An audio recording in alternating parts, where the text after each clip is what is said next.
imkanı olan kimse. السلام عليكم.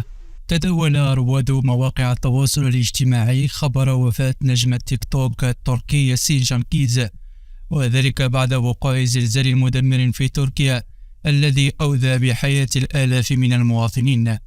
واتضح أن كل الأخبار التي جرى تداولها على مواقع التواصل الاجتماعي غير صحيحة، فهو بصحة جيدة، حيث خرج ياسين جنكيز على الجمهور عبر فيديو يعبر خلاله عن حزنه الشديد بسبب الكارثة الطبيعية التي حدثت في موطنه تركيا.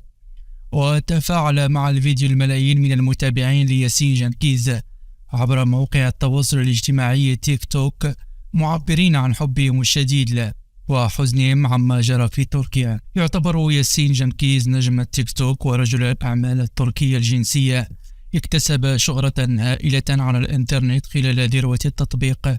اشتهر في المقام الأول بمقاطع الفيديو ذات أسلوب مزامنة الشفاء الفكاهية والمشاهد الهزلية الكوميدية، وتفرع أيضا إلى مجالات أخرى من وسائل التواصل الاجتماعي. ولد جنكيز عام 900 وألف، ونشأ في قرية عقارب الصغيرة خارج تركيا.